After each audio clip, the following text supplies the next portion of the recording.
The History of the World podcast, written and presented by Chris Hasler.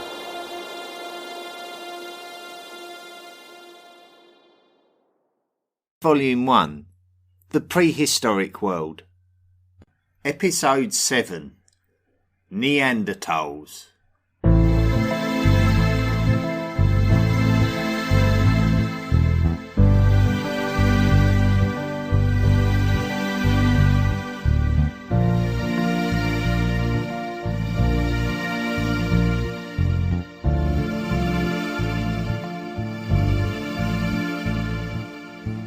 Previously on the History of the World podcast, we have tracked the evolution of hominids. That is, all the animals that are linked to human ancestry since the divergence of the chimpanzee. And we have watched them evolve into something that, although we consider to be human, is not quite like a modern human yet.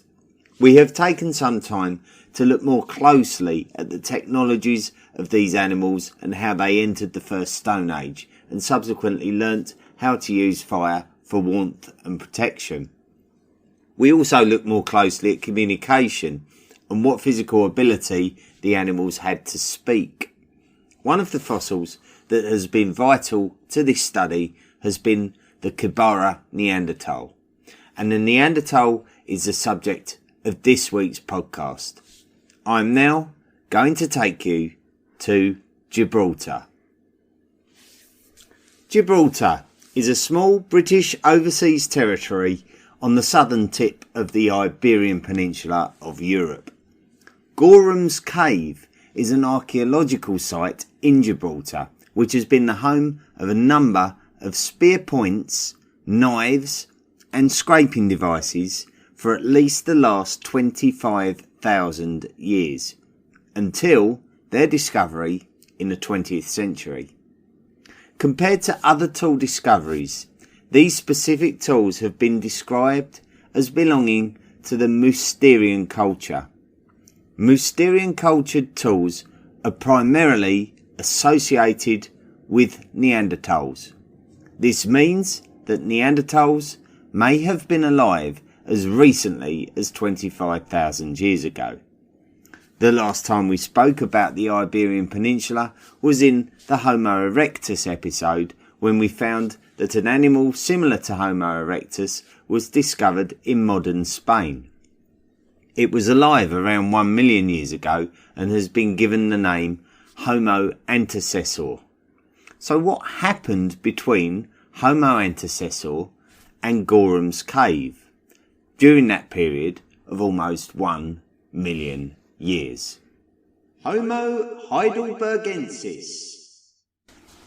It is believed that there is a species of human that fits nicely into the gap between the erectus-like Homo antecessor and the Neanderthals, known as Homo neanderthalensis. In 2001, 2 Englishmen went exploring on the coast of East Anglia in the east of Great Britain, and they found some remnants of flint that had been worked by human hands and dated to around 700,000 years ago, or 0.7 million years ago. This is the earliest known evidence of human occupation of the British Isles. The site is referred to as Pakefield. There is not much in terms of direct hominin fossils at Pakefield. In order to find out more about that, we need to move south on the Great British Island to Boxgrove in Sussex. Boxgrove is artefact rich and points to a period 500,000 or 500,000 years ago. The partial tibia of a male was discovered there, which shows signs of being the lunch of an animal such as a wolf, due to the gnaw marks at either end. Alongside some hominin teeth, these human remains have been determined to belong to a human called Homo heidelbergensis. Homo heidelbergensis was first identified in 1908 and are named after the town of Heidelberg, which sits on the river Neckar, which at the time was in the Grand Duchy of Baden, within the German Empire. Some have supposed that Homo heidelbergensis is a transitional species of human between Homo antecessor and Homo neanderthalensis, and the 700,000-year-old flint remnants at Pakefield are believed to have been made at the hands of a species that is transitional from Homo antecessor and Homo heidelbergensis. The finds at Boxgrove in Sussex, United Kingdom, occupied by Homo heidelbergensis from 500,000 years ago, are interesting. The antlers of deers had been modified to be used as soft hammers, something that wasn't evident previously. Not only this, but what was believed to be the remnants of wooden spears manufactured for hunting use were also recovered. Wooden spears, like antler tools, are also something that we have not discussed before, only briefly mentioned in our Lower Paleolithic Stone Tools podcast, which was episode 5. One of the most fascinating discoveries of wooden spears can be located at Schöningen within Lower Saxony, Germany. The Schöningen spears show evidence of very intelligent work.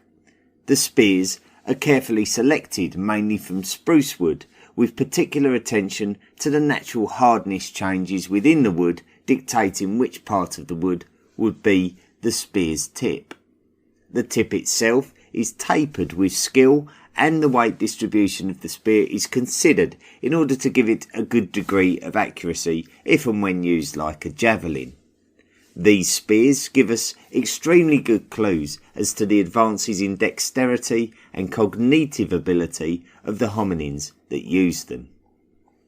The spears are thought to be between 300,000 and 400,000 years old, and the significance of this is that it may well predate the first Neanderthals in Europe, so these spears could have belonged to Homo heidelbergensis. So we should summarise what we know and believe about Homo heidelbergensis. It is possible that the 1 million year old Spanish fossils that we encountered in the Homo erectus episode, that some refer to as Homo antecessor, may actually belong to Homo heidelbergensis.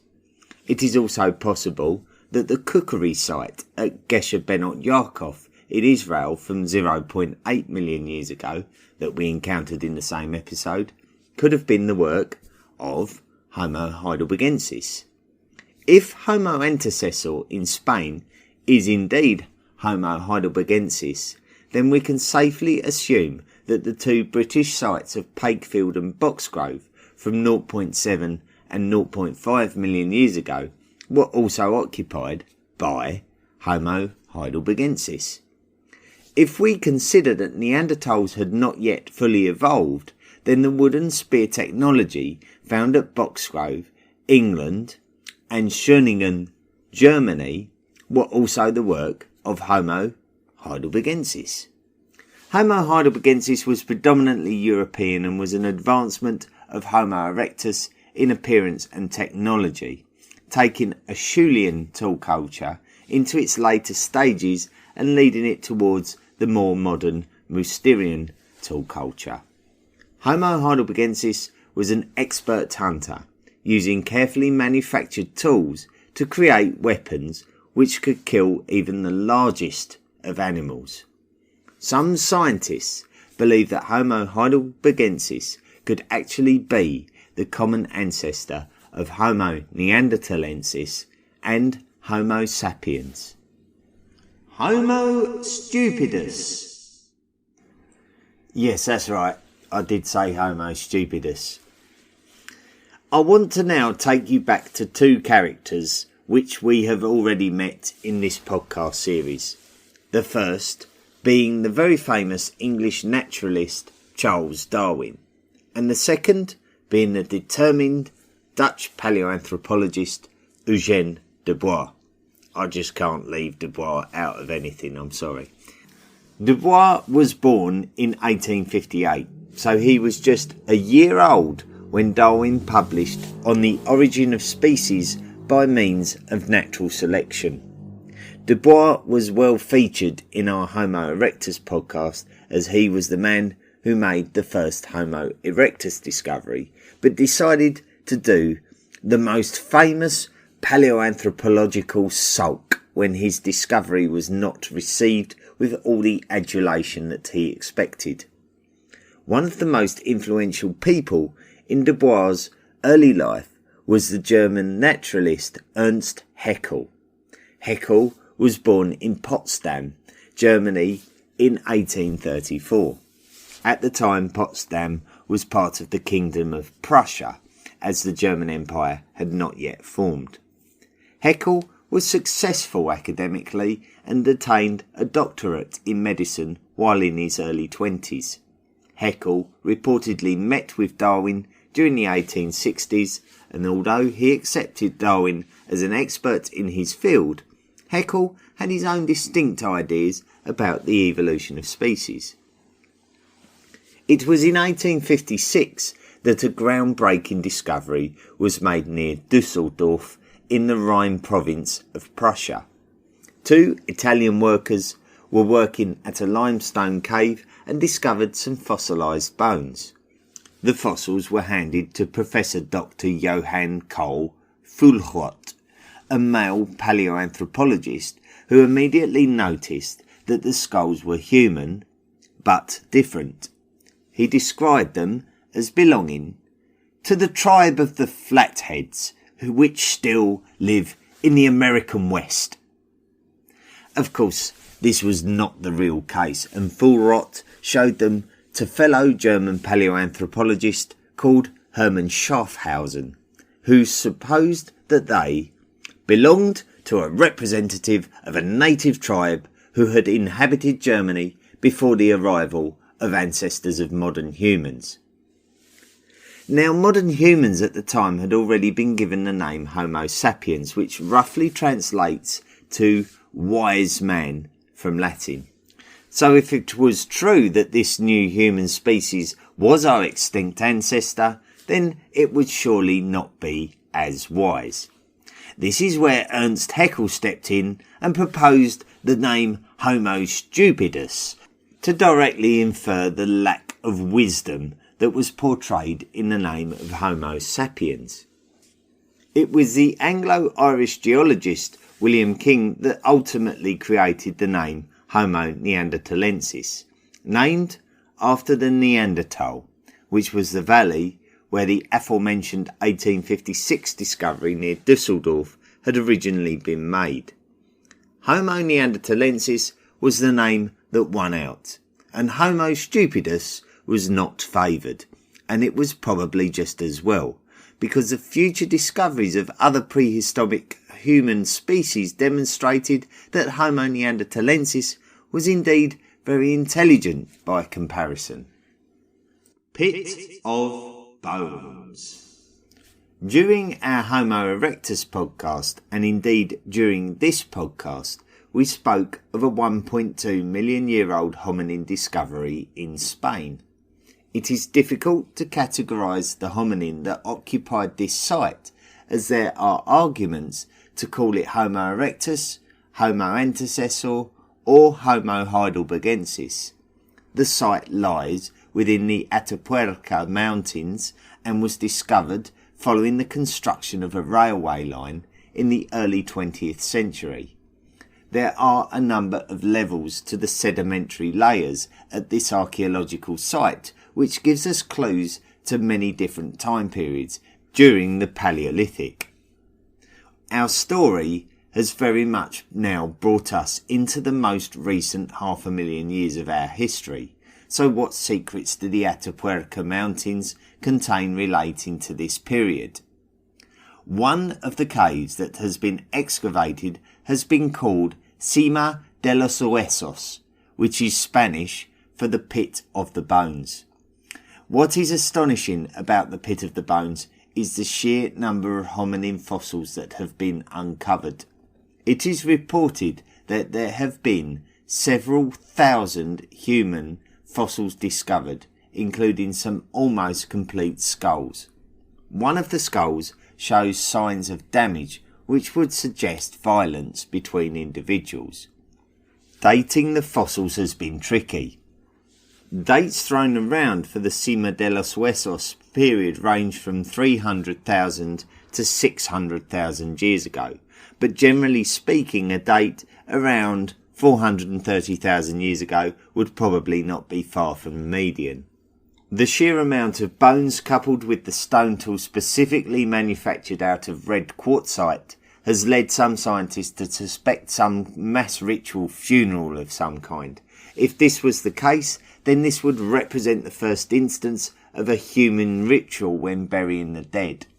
Maybe the human mind had developed a spiritual side to it by this time, questioning their own mortality and feeling compelled to do more than abandon a dead comrade or adversary to the mercy of the elements without significant ceremony. On the face of it, the date of the site would be too early for the Neanderthals, so that would suggest that Homo heidelbergensis was responsible. However, scientists have noted that the fossils show features that are characteristic of the Neanderthals. So could this represent one of the first genuine Neanderthal sites? The emergence of the Neanderthal. We now venture over to Italy for the first time in our podcast, specifically the Lazio region and the banks of the Aniene River. Two skulls were individually discovered in 1929 and 1935. The one thing that can be said about these skulls is that they are believed to belong to an early form of Neanderthal. So now we're talking about the real thing.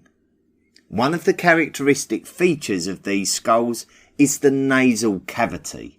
It is significantly adapted into that now famous large and wide nose that is iconic of the Neanderthal physical appearance. Many scientists agree that the large nose was essential to the morphology of the respiratory system of these humans, enabling them to humidify the cold air that was prevalent during Ice Age periods in Europe. Dating these Sacopastori skulls, as they are named, has been a question raised again in very recent years. Originally not thought to be much more than 100,000 years old, this dating has been revisited. A 2015 study made by the Italian Institute for Geophysics and Volcanology reports that the skulls actually date to nearer 250,000 years ago. This would put the skulls at around the same time that it is believed that Neanderthals had definitely fully evolved. Other early fossilised Neanderthal sites are quite scant. However, it is clearly Western Europe where the Neanderthal presence can be confidently placed. This now brings our chronological story towards 100,000 years ago, the height of Neanderthal presence. So let's explore what we know about Neanderthals and how we know it. Physicality. From the fossil records we can determine that Homo neanderthalensis was all of the following. Large skulls with brain cases holding a brain almost as big as a modern human. The top of the head sat more deep than the high brain cases of modern humans, and there was a significant brow ridge across the top of the eyes. Large teeth, much more reminiscent of hominin species of the past, and no prominence of the chin. Powerful and stocky bodies, a little shorter in height than the average modern human being. Barrel-chested and large hands and feet.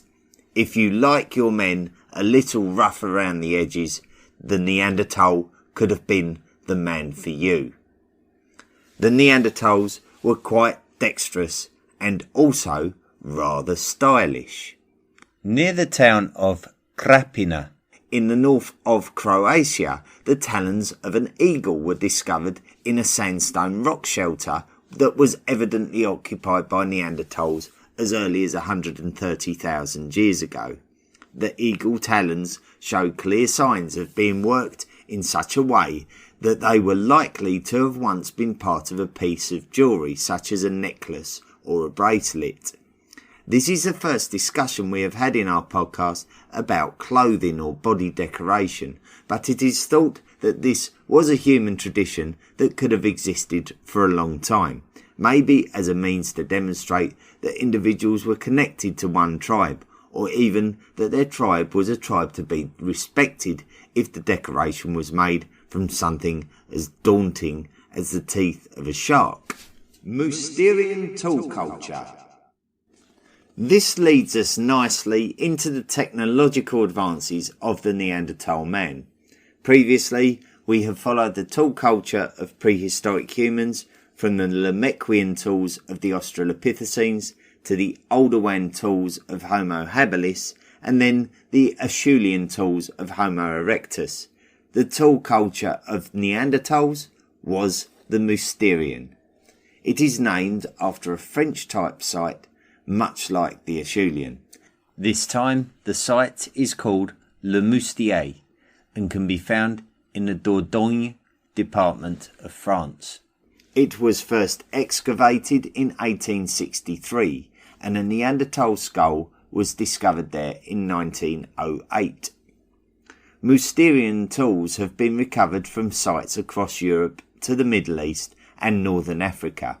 Unlike the Acheulean tradition of manufacturing a tool from a stone core, the Mousterian tools demonstrated a technique referred to as the Levallois technique. The stone core on this occasion is prepared with hard and soft percussion. In other words, the core is worked using stone for hard percussion and bones and antlers for soft percussion. This worked stone core is then struck to produce flakes which can then be used as versatile tools. Certainly, a lot of contemplation would have had to have taken place to develop the correct size flake required, but it shows an advance in intelligence at least.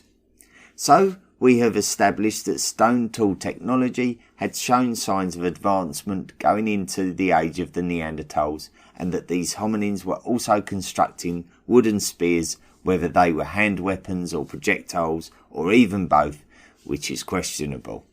However, it may have occurred to Neanderthal man that if he could combine a wooden shaft with a stone flake, then he would have made the first ever composite tool.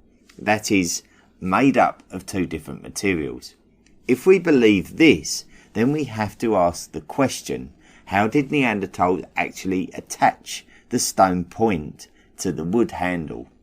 This question could be answered through the discovery of lumps of tar found at the Neanderthal sites of Italy and Germany. The tar is believed to have originated from the bark of the birch tree. If the bark is heated, then the tar will emanate from it, and this is likely to be how the stone flakes were stuck to the wooden shafts. Neanderthals had invented the first glue. Kebara Neanderthal. It was in 1983 that a team of archaeologists uncovered the bones of an adult Neanderthal male, which was considerably well preserved. The upper skull and legs were missing, but pretty much everything else was present. The discovery was made in the Kebara cave in Israel, which we briefly mentioned in the prehistoric speech and language podcast due to the presence of the hyoid bone. This is the bone which is found in the larynx and is a key part of our ability to speak. The discovery was called Kebara II, or more affectionately, Moshi. Moshi would have been between 25 and 35 years old when he died. He would have probably stood at around 5 foot 7 inches tall, which is around 1.7 meters. The high amount of carbon detected in Moshi's bones suggests a very high amount of meat was part of his diet, which is supported by the weaponry and the high amount of animal bones discovered at Neanderthal sites. The animal bones discovered at Kebara show signs of careful butchery and burn marks that suggest cookery. Even though we believe that meat was a significant part of Moshi's diet, Other remains suggest that a wide range of fruit and vegetables were very much a part of the diet too, and this is supported by the dentition of Moshi. Moshi had a large barrel-shaped chest compared to modern humans. This is obvious from the rib cage recovered. This is incredibly important when trying to understand the development of the respiratory system. We mentioned earlier that the Neanderthal nasal cavity had developed to be able to cope with the colder European conditions by becoming quite large and able to humidify the cool air. It was originally thought that the large chest cavity was caused by the same natural pressures, but more recently it is thought of as an earlier development which enabled Neanderthals to migrate northwards. The fact that the hyoid bone is extremely similar to modern humans does point towards an advanced capability for speech, although there is very little else to indicate that this would genuinely be the case. Certainly, they must have had some kind of deep thought process, as even though they were showing advanced cognitive ability when producing tools for their everyday survival, Moshi was clearly deliberately buried. Neanderthals certainly held each other in high regard on an individual level. Not only is there evidence of the careful and considered burial of their dead tribal compatriots, but also there is evidence of care for injured or elderly tribe members which would otherwise have not survived. Neanderthals treated each other as family. Neanderthal range. When you look eastwards for Neanderthal presence, one site that pops up is Teshik-Tash Cave in modern-day Uzbekistan. This is also a very interesting site for the fact that one of the Neanderthal skeletons found at the cave was surrounded by hundreds of ibex bones, which have raised many questions about Neanderthal burial culture. We know that Neanderthals took the resting of deceased colleagues seriously by burying their dead, such as at Kibara, which we previously mentioned. Do the significant amount of ibex bones surrounding the skeleton symbolise some form of ceremonial burial? In truth, it is impossible to tell, as any claim that this could be the case is easy to challenge, as some experts even question whether it was a deliberate burial or not. I would suggest that the burial of the dead was indeed a deliberate Neanderthal act, but how symbolic it was is debatable. Neanderthals would have been very aware that leaving a corpse to rot away in your home cave was never going to present any advantages to those still alive. So we pretty much now have the full range of the Neanderthals well covered by the discussions of this episode. From Uzbekistan in the east, we can follow a line right through the Caucasus into Europe itself, across Germany, including the British Isles, down through France to Iberia, and then back across through Italy, all the way to the East Mediterranean to Israel in the Levant. I have published a map to try and illustrate this visually. Summary of the Neanderthals.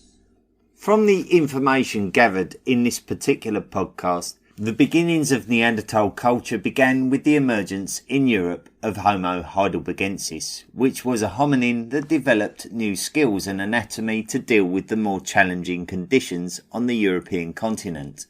Homo neanderthalensis was the product of this evolution.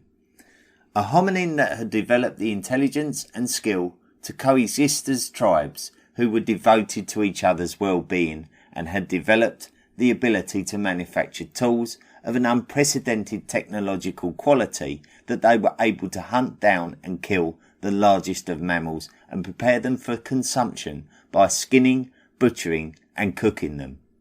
Mix this in with a diet of fruit and vegetables, and Homo neanderthalensis had an advanced ability to create an extremely healthy diet rich in nutrition, feeding both brain and body in their rapid, impressive evolution. Neanderthal was fully evolved by 300,000 to 400,000 years ago, and due to their success as a species, were able to develop the ability to work closely within their tribes. Their throats had adapted enough to be able to vocally communicate to an advanced level, but not on the level of modern humans, as their hyoid bones are believed to have sat quite high in the vocal tract, causing limits to their vocal range. They would have very likely had their own basic languages.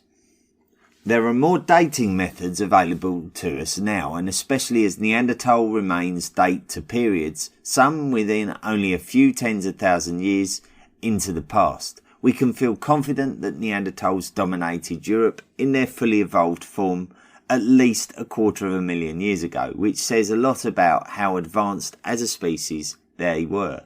If you watch the American film from 1953 titled The Neanderthal Man, it portrays a popular culture image of a Neanderthal which sees the Neanderthal himself as an out-of-control, brutish character operating purely on animal instincts alone, killing every man he comes across with his bare hands. The reality is that we now believe that Neanderthals were actually complex, comparatively intelligent and social individuals. There is a surprising lack of evidence through archaeology of brutality between individuals. Although we have reached the end of the podcast, this is certainly not the end of the story of Neanderthals. When the last populations of Neanderthals were still alive at places such as Gibraltar, which we mentioned at the very top of the podcast, they would have certainly become very acquainted with some newcomers in their range, Homo sapiens, modern humans, and that story is for a future podcast. Next time, we're going to explore more closely the phenomenon of climate and take a closer look at the ice ages that had a vital effect on the hominin species alive and the new ones emerging.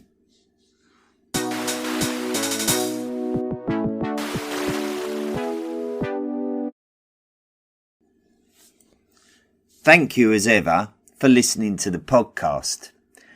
I mentioned earlier the 1953 film The Neanderthal Man. My goodness, it is fantastic. You must watch this film.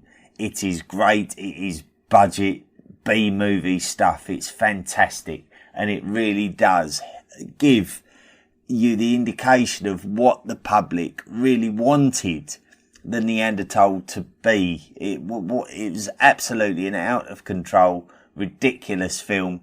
And I loved it for that reason. It's fantastic. Go and watch it and see what we really wanted the Neanderthal to be like. But recent discoveries have absolutely proved that this can't be the case. To find out what happened to the Neanderthals, you're going to have to wait until episode 11, I think it is, when we're going to be looking more closely at when Homo sapiens entered into the European range of the Neanderthals.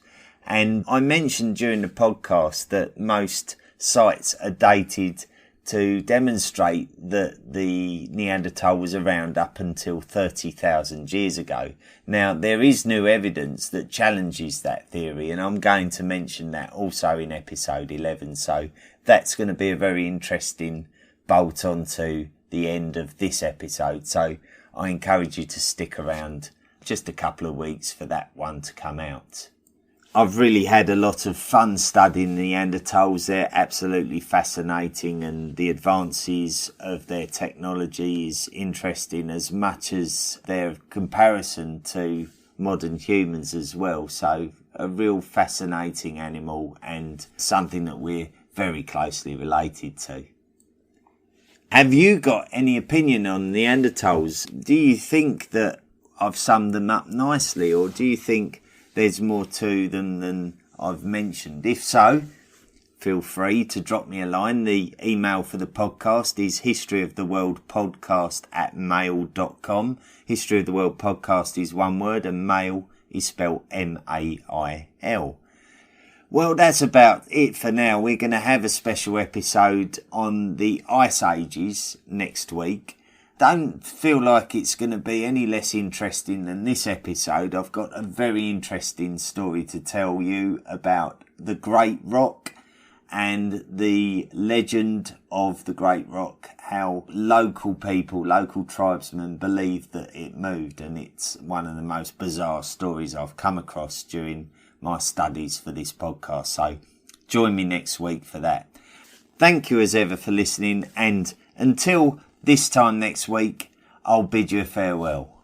The History of the World podcast, written and presented by Chris Hasler. Please consider making a financial contribution by going to the historyoftheworldpodcast.com website and clicking on the Patreon link.